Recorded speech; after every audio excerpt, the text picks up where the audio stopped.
үйінің терезесінен күн сәулесі. Бір жапырақ хат. Қарттар үйінің терезесінен күн сәулесі баяу құйылып тұр. Терезенің түбінде отырған кәрі ана жұқалдаң жамылғысына оранып әлде бір сары параққа көз алмай қарай берді. Ол қағаз жалғыз ұлына жазған соңғы хат еді.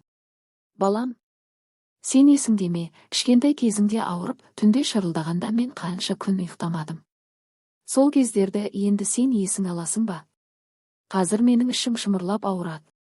Бірақ жанымда сен жоқсың. Сені аядым. Кедейлікте өстің деп ұялдың.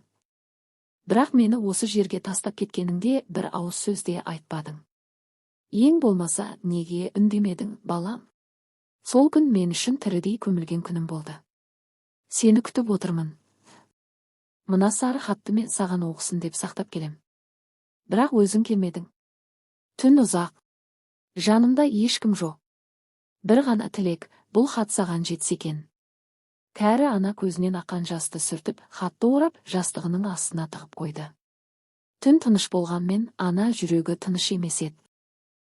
Кәрі ана тағы да сол орындықта.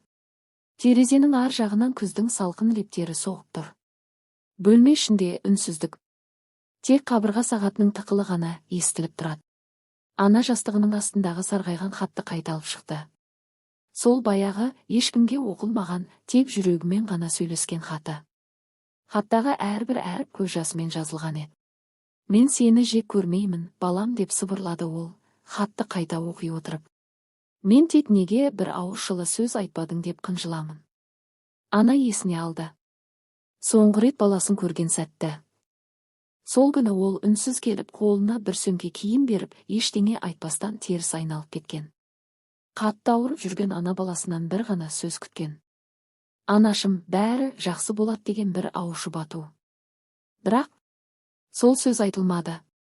Жастық астында жатқан хат айтылмай қалған сезімдердің, жарық көрмеген аналық махаббаттың соңғы белгісіне айналды. Сол сәтте ана кенет: мүмкін, мені кешіру қиын шығар. Бірақ мен анамын ғой, деп күбірледі. Сыртта күз. Жапырақтар сарғайып жерге төгіліп жатыр. Ал ананың жүрегінде баяғы көктемнің иісі сақталып қалған. Баласының алғаш рет ана деген сөзі сияқты. Түн түсіп, қарттар үйінің дәліздерінде жарық әлсін жанып тұр. Бөлмелердің есіктері жабық. Әр бөлменің ішінде бір тағдыр, бір сыр, бір сағыныш жатыр. Кәрі ана төсекте жатыр. Телефон тұтқасы жанына жақын. Ол бүгінде күтті. Мүмкін баласы хабарласар. Күні бойы үнсіз телефон бір сәт болса да дыбыс шығармаған. Телефон шырылдаса, саусағым қалтырамай көтерер ме едім, деді іштей. Кезінде ол ұлын неше түрлі дауыспен оятатын.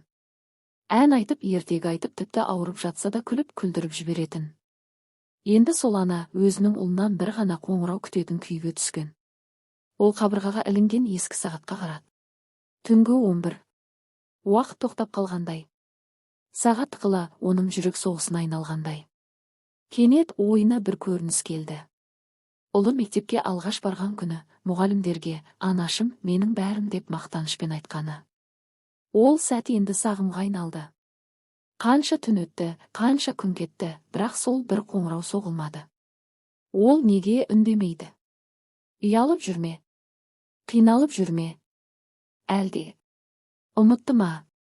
Қария көзіне жас алып, телефонын құшағына басты. Қоңырау шалмасаң да, мен саған үнсіз тілек айтып жатамын, балам, деді ақырын. Сыртта жел гүлдеп соғып тұр. Бәлкім сол желмен бірге ана жүрегіндегі сағынышта естілер. Қарттар үйінің ауласында бірнеше ағаш орындық бар. Солардың бірі күн сайын бір ғана жанның мекеніне айналған. Ол орындықта ешкім ұзақ отырмайтын. Өйткені ол орында ана босатқанда артынша бір мың қонып қалатындай көрінетін. Кәрі ана сол орындықта әр таңын бастайтын. Көзімен көкжиекке қарап әлдекімді күткендей отыратын. Аяғының астында құлап жатқан жапырақтарға қараса да, оның жанарында үміт қалықтайтын. Бүгін сол орындық бос тұр. Ешкім келмеді. Ешкім отырмады. Қабаттасып тұрған бұлттар да күнді жасырып қойғандай. Қария ауырып қалды. Бүгін орнынан тұра алмады. Ауыру емес, аңсауы басып тастаған. Күтушілер бірі: «Бүгін апай шықпады ғой», деп таңданыспен сыбырлап өтті. Ал бір ескі кәрі кісі: «Ана орындық иесін күтуде», деді ақырын ғана. Күн артқа қарай шегініп көлеңке ұзарған сайын сол орындықта тұнжырай түсті. Біреулер келіп отырып ұзақ шыдамай кетіп жатты. Ол орын жай ғана ағаш емес еді, ол ананың жүрегімен сырласатын мекен болған. Түнге қарай ана төсегінде көзімен әлгі орындықты елестетті. Ол жерде бір күні баласы келіп жанында отырады деп үміттенді. Мүмкін қолынан ұстап үнсіз бірге отырар. Ештеңе айтпаса да жеткілікті бірге болған сәттің өзі мәңгілік болады. Сол орындық бос тұра бермесін. «Бір күні сен отырасың, балам», деді ол сыбырлап. Сыртта жел баяу соғып тұрды. Ал әлгі орындық шынымен де бүгін жалғыз қалды. Қарттар үйінің түнгі тыныштығы тағы да ананың жанын қысып жатты. Бөлменің іші күңгірт, терезеден сығалаған айдың жарығы ғана іштегі ауыр ойларға серік болуда. Төсегінде үнсіз жатқан қария тағы да бір кешірімге, бір үмітке жүгінді. Ол бүгін баласына хат жазбады. Себебі жүрекпен айтқысы келді. Бірақ сол сөздерді ешкім естімейді. «Саған тілек айтқым келген, көп жылдан бері ішімде қатып тұрған сөз», деп бастады ана іштей. «Балам, мен сенен ешқашан байлық сұрамадым. Үлкен қызмет дүние мүлікте емес. Мен тек саған тыныш ұйқы, жылы үй, адал жар мен аман есен өмір тіледім. Сен бақытты болсаң, менің де кәрілігім шаттыққа толар еді». Ол орнынан тұрып терезе алдына келді. Сыртта ай жарығы асфальтқа сызылған көлеңкелермен ойнап тұр. Қария терезе әйнегіне алақанын қойып: «Мен айтпаған тілек ең шынайы тілек болып қалды», деді. Көзіне жас толды. Ескі естеліктер жадыраған сәттерден гөрі өкінішке жақын еді. Ана болу өмір бойы кешірім жасап, іштен тілек айту екен ғой. Сол сәтте сырттан бір баланың күлкісі естілді. Ауладан бір жас отбасы өтіп бара жатты. Қария әлгі баланың анасына жабысып келе жатқан сәтіне қарап, жүрегі қысылды. «Сен де осылай еркелеген едің, балам», деді өзі естіртпей. Түн тағы үнсіздікке бөккенде ана жүрегі ең шынайы бір тілек айтты. «Құдайым, мені ұлымның түсіне кіргіз. Тым болмаса түсінде құшақтап көрсем болғаны». Ескі шкафтың ішіндегі кішкентай қорапта бүктеліп жатқан бір жапырақ хат ұзақ жылдар күткен сөздерге толы еді. Бұл ананың баласына жазған соңғы хаты болатын.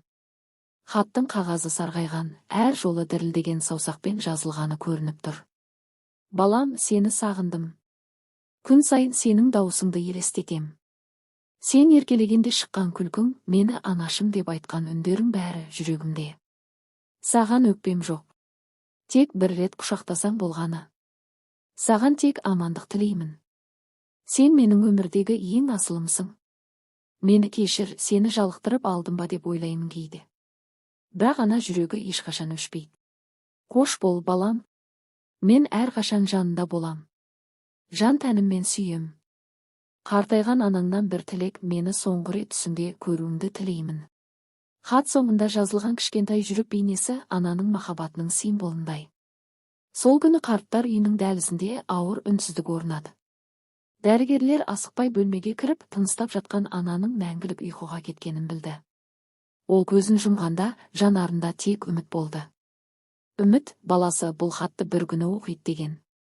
Күтуші әйел жастық астынан әлгі хатты тауып, бір уыс жаспен бірге конвертке салып мекен-жайға жолдады. Қаланың бір бұрышында өмір сүріп жатқан жігіт пошта жәшігінен конвертті көрді. Хатты ашқанда жүрегі тоқтап қалғандай болды. Анасының қолтаңбасын бірден таныды.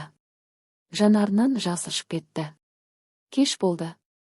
Бірақ тым кеш емес. Сол түн ол алғаш рет анасын түсінде көрді. Анасы үнсіз тұрды. Тек күлімдеп баласын құшақтап тұрды. Ол оянғанда егіліп жылады. Бұл бір ананың үнсіз зары, айтылмаған арманы, мәңгілік махаббаты. Үндемей кеткен ана сөйлемей-ақ жеткізген ең ұлы сезім туралы хикая.